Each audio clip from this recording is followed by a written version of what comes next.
So hello everyone, welcome to my channel Toppers English.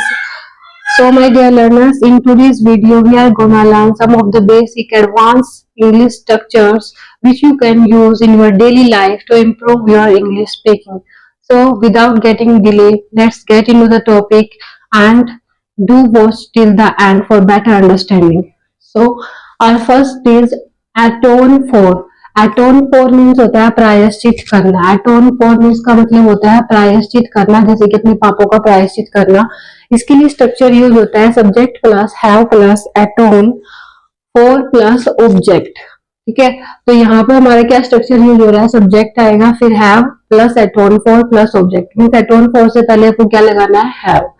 एक example देख लेते हैं. मैंने अपने पापों का प्रायश्चित किया. मैंने अपने पापों का प्रायश्चित किया तो क्या बनेगा, आई एटोन्ड फॉर. एटोन्ड क्योंकि किया है, जब पास्ट में कुछ किया होता है तो सेकंड फॉर्म आती है. क्या आती है, सेकंड फॉर्म आती है. सो आई एटोन्ड फॉर,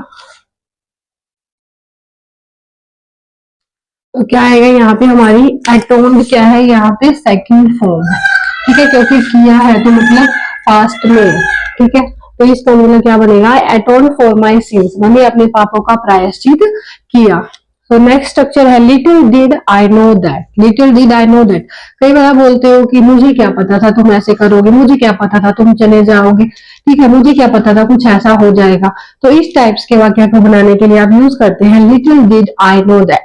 फॉर एग्जाम्पल, मुझे क्या पता था कि तुम ऑनलाइन नहीं आओगे. कैसे बनाएंगे, little did I know that you wouldn't be online. यहाँ पर आप क्या यूज करते हैं, वुड यूज करेंगे. सारे स्ट्रक्चर में हमने यहाँ क्या यूज किया है, would plus first form. Would plus first, would के साथ यहाँ पर हमारी क्या आती है, first form, because will is itself second form. तो क्या बनेगा, little did I know that you would not be online. Next is मुझे क्या पता था कि यह काम बहुत चुनौतीपूर्ण है. और चुनौतीपूर्ण को इंग्लिश में क्या बोलते हैं, चैलेंजिंग. तो क्या बन जाएगा, little did I know that this work would be so challenging.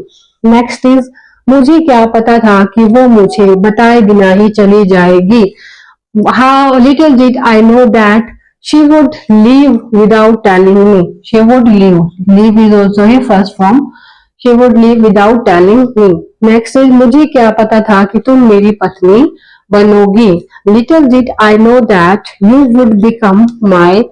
Next is thanks to plus object. इसका मतलब होता है के बदौलत या के वजह से. जब भी आप ऐसे बोलते हैं कि भगवान की वजह से या आपकी वजह से, हमारी मेहनत के बदौलत, तो ऐसे सेंटेंसेस के लिए हम यूज करते हैं thanks two plus object use करते हैं. फॉर एग्जांपल, आपकी मदद के बदौलत हमने उस परीक्षा में अच्छा प्रदर्शन किया.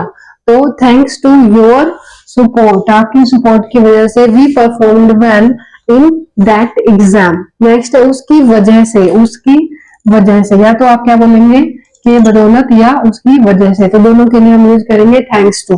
उसकी वजह से हम यहाँ समय पर पहुंच गए. तो thanks to her we her arrived here on time.